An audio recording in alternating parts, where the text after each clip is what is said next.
Andy and Dave Daly right here on the Muskegon Channel. I'm Andy O'Reilly. Dave Cackley's busy previewing his news stories, which he's probably written in chicken scratch and I have had a hard time reading yesterday, so now he's doubling down on the reading. And, well, we gave you a chance to get out of it, but didn't really work out, did it?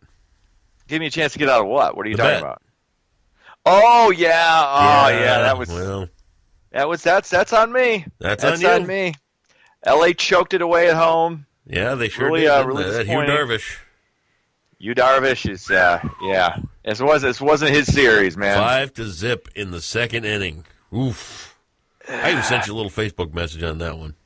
And Verlander gets a World Series trophy, and word has it, he and Kate Upton are getting married in Europe. Isn't that this nice? coming. So he gets So two she'll get half of trophies. that pretty soon. That's 2 trophies right there, man. She's no trophy. Oh man, she is you can't win anything bigger than that's like that trumps the World Series by leaps and bounds. Okay. You get Kate Upton for the next 50 years. Yeah. Or she gets half of your World Series trophy in 5. So I'm going to kick the day off with a movie review. Oh, okay. What'd you go see? Last night we went to the very first showing of Bad Moms Christmas. I liked I didn't see the original Bad Moms movie. Yeah. I heard that was really good. How was the Christmas? Well, let me tell you. I'll tell you all about it here. Let me have a little sip of coffee here. It was everything you'd expect from a foul, very blue, all-women's movie. A lot of swearing, a lot of alcohol abuse, quite a good amount of pot smoking, quite a bit of men being waxed. There was a good amount of that, yeah. Right. And all in all, it was like The Hangover with women. Yeah, so it was fun. Was it better than like Bridesmaids? If we're comparing female comedies, because Bridesmaids was really funny. I didn't think Bridesmaids was all that good. Okay, so all right, so that's a bad comparison. Okay, give me a. I would say it was funnier than Bridesmaids. Okay. But the big exciting part of this whole thing was Cindy works with a gal named Kathy, and Kathy's daughter started off, her name is Julia Steudel. She started off around here. She wants to be an actress, right? Okay. So she started off around here, and she would go out and she would act out princess plays for kids. She would dress up as Snow White or Cinderella or whatever like this.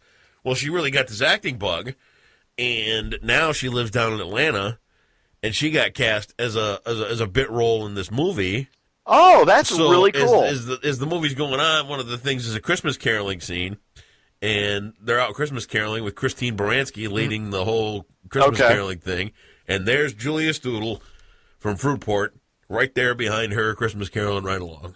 Oh, that's very cool. So we were there with her mom, and Julia's grandma was there, and I have to say, it was to know that this girl's grandmother was there watching some guy get his twig, giggleberries, and taint waxed. That was a little awkward. Because I was going to ask you what that... And it wasn't one of those grandmas that, is like young grandma hip. This was grandma with oxygen and a walker. Uh-huh. So that was a little awkward. What'd he say? Yeah, What'd she say? Did he use the F word again? What? Are they cussing? That was a little awkward. But everybody got through it. And it was really fun to see a kid from Fruitport up there on the big screen. Nice. That was fun. Very cool. It was a good time. And it was a funny movie. You liked it. What?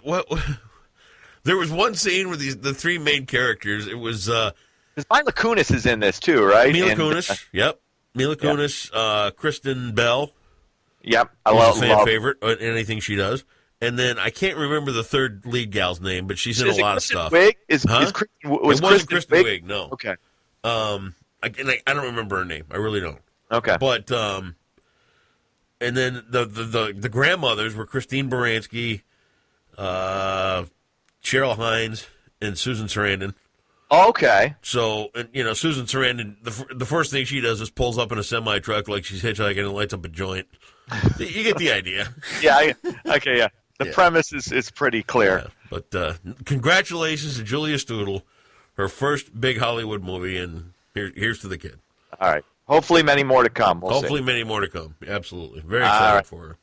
Okay, want me to get into the news? Would you? All right. All right, here we You go. sip your beverage, I'll tell you what the goings on. The man accused of driving a truck down a crowded bike path in New York showed no remorse about the attack, according to authorities. 29-year-old also wanted to display an ISIS flag in his hospital room.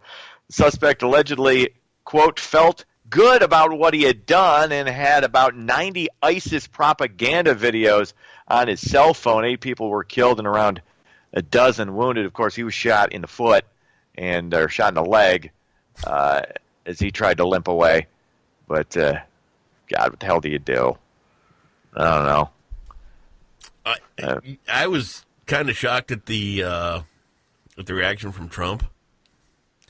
You know, we got to start vetting these people better and all. And, you know, okay, great. But you know what, Don? I got bad news for you. They're already here. You know? Well, here's the thing. People coming in from this point forward ain't going to get you very far. They're already here. The sleeper cells are already in place.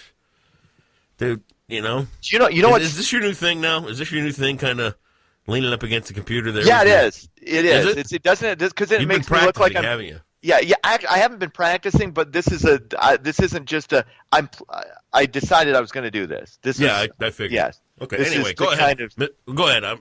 Give us your thoughtful introspective. Okay. This is my thoughtful introspection on this, and I thought this, and this didn't surprise me what Trump said after this, and it didn't surprise me what Democrats said after the shooting in Vegas. And the other side does the exact same thing. Like after the shooting in Vegas, Republicans are saying Democrats are trying to politicize the shooting. Now Trump comes out after this terrorist attack, and Democrats are saying, oh, Republicans are trying to politicize this. Right. It's all political. All this is political. Both sides are hypocritical BS artists. It's what they do. You're not going to stop either. You're not going to stop. You're not going to stop shootings. You're not going to stop these soft target attacks because they're soft targets. Yep. Unless you're going to eliminate, you would have to eliminate all soft targets to eliminate this kind of incident. Which can't be done. And there's not a single piece of reasonable gun legislation that you can enact that's going to prevent a mass shooting like you had in Vegas. So both of them are just essentially crying wolf because there's nothing you can do. Thank you very much. So how was that for introspection? I love that. I love that look. And me rubbing my bald head. That's that obviously it shows your depth. Yeah, depth of character, depth of feeling. Yeah, that you're really playing it. You're playing up the camera. Love that. Absolutely. See, well, because this is video too. So. Of course, I know. Anyway, it's another added element that brings out the wonders of Dave Cackler. Yeah, absolutely. All right. Pizza giant Papa John's is blaming the National Football League for slicing its sales and profit forecast. Papa John's has been a league sponsor since 2010. Many, of course, are pointing to the national anthem protests for the slump in NFL TV ratings, which are down 5% from a year ago. The Papa John's guy was basically pointing the finger at Roger Goodell, the league commissioner, saying, you had last year, you saw this coming after Kaepernick started the protest last year. You had to do something to get a handle on this because, I mean, it's a bad look for TV. People watch football. They watch any sporting event. Yeah. They want to get away from the everyday world. We don't need politics seeping into our sports, and it's like everything is politicized now. It's like you can't get away from it. You can't get a break from it. Can I offer a thought? Go ahead. If you're the Papa John's guy and you don't like what's going on in something and you think you're going to lose some sales, maybe pull your advertising. I think that's what they did. They cut back on their advertising. They didn't completely pull it because so it's not necessarily your fault. If the NFL's got some skirmish going on or whatever, pull back. Don't come along after the fact and go, well, it's your fault I'm losing all these sales. Not their fault. It is, though. No, because they didn't get a handle on it. Distance yourself from the problem is the thing. It would have been a good point because Papa John. I mean, I don't watch a lot of football, but I still know the commercials are out there. Papa John's is the official pizza of the NFL, and blah blah blah blah blah. Dude, cut and run. Well, if you're going to hang with the product and you're going to hang with your sponsorship, stick with it. Well, that's the thing. I'm not necessarily one that agrees with that idea, but it happens. And I've seen it happen. We brought, I'll give you a great case in point. Excuse me. We brought Howard Stern on a KLQ way back when. I remember that. You know what I mean? Big day, yeah. Great radio show. Should have worked. Everything was great. Guess what? Sponsors all cut and run from the pressure. And it was one organization up in Fremont that put the pressure on the sponsors to cut and run. You don't like something? Pull out of it. That's all there is to it. But Howard was still on KLQ for years. Stern was on there still for years because Nationals had the money-wise on it. They had hoped it would turn around and dig in, but and ratings-wise it did, but the sponsorship never came along.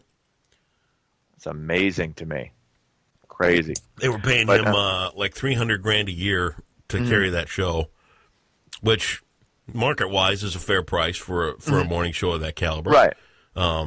And at that time, too. And at that time. Yeah. Now you'd be lucky to get $30,000 for a morning show. Yeah, no kidding. In a city like that. And by God, don't go over your hours that week. No, we can't. You're going to upset the whole budget. Oh, jeez. Because the head of the company needs $9 million at the beginning of the year. So you better not make more than $29,000. That's radio today. By the way, I think Payless is hiring, too, if you need a supplementary income. Better job. There you go. Man was shot in the foot in downtown Grand Rapids last night. The incident occurred around 8 p.m. on Division Avenue south of Fulton Street. Police say the wound is not considered life-threatening. No arrests have been made. No names have been released. Just an odd thing. I mean, isn't that what you do to get out of combat? It's like to get out of Vietnam. You shoot yourself in the foot to get out of Korea. And it's like, I mean, I don't know. All these shootings, shootings, especially like in Grand Rapids, we never find out who did it. Right. It's always like the suspect, the guy who gets hurt. I don't know who it was. No. You knew who it was. You know who it is. You're just not saying anything. You know the worst thing that ever happened to me at Division in Fulton? What? I got out of work one night, and I used to park in the ramp there. Yeah, the city center ramp. Right, I remember that. So I get out of work, I walk up the mall, I walk over to Division in Fulton, I get in the ramp, and I go to get in the elevator and go up to like the 5th or 6th floor where I was parked, and somebody had crapped on the floor of the elevator. There was literally a human turd on the floor of the elevator, nice. And I thought to myself, all right, I'm parked 6 floors up. There's a turd on the floor of the elevator. You went up all 6 floors, didn't you? Well, it went like this. I got in, and I thought, okay, I can ride up 6 floors next to a turd. I can do this. And as the door was shutting, it got closer and closer. I'm like, no, I can't. And I quick stuck my hand through and got the door open, and then I took the steps. Oh, you walked 6 flights to avoid the poo. I had to take 6 flights up because I couldn't ride in the elevator with a turd. Oh, God. That's the worst thing that ever happened to me at Division in Fulton. Just when I was going to call you hero, you couldn't do it. You couldn't brave the poo. Well. Bad. All right. Big-time matchup in high school football playoffs tomorrow night. It's 9-1. Mona Shores traveling to Grand Rapids to take on Forest Hills Central. Forest Hills is 10-0. They're ranked 9th. My niece, my nephew go to Forest Hills Central. Mona Shores ranked 4th. Kickoff 7 o'clock on Friday. Ooh, boy. Ow. It's going to be a tough one. You going to put 20? No, we can't bet on high school football, can we? You're a degenerate. Can we bet on this? You're a gambling degenerate. I'm not saying, look, because I'll send you You're the already 20. in the whole $20, man. I ain't taking more of your kids' shoe money. I'm not. That's Weren't right. You the one telling me That's right. His shoes this weekend are going to be $20 now he's cheaper. Going out with bread bags on his feet because you lost your bet on the World Series. Does Meyer still have a discount bin for That's right, man. Look, these are almost the old shoe store. Some knockoff Keds. That's right. All right, sports. Unfortunately, the Astros beat the Dodgers 5-1. Game 7 of the World Series. They win 4-3. You Darvish sucked. Way to go, you. He really did. That was just a talk about stepping in it. Wow. You don't want to say somebody choked, but he choked. It's okay. He's a millionaire. He's a millionaire. Totally we can accuse you of choking if you got that bank account. Central beats Western, and for some reason they play the game on Wednesday night, just awful scheduling, but they come from 3 touchdowns down to beat my alma mater 35-28. That's sports. I like the people that were looking for the bright side of the whole Central Western thing being played on a Wednesday. There was none. There was none. There was no bright side to that. You play that game on Saturday, everybody gets drunk, they go to They go to all the parties. It's Yeah, but what I'm saying is blast. that the argument on social media was all about, well, at least it's better exposure for the two schools. No, it wasn't. No. Everybody was watching the World Series. Exactly. You put that on night of Game 7 of the World Series, and it's on a Wednesday. God. All right, go enjoy your Thursday. Yep.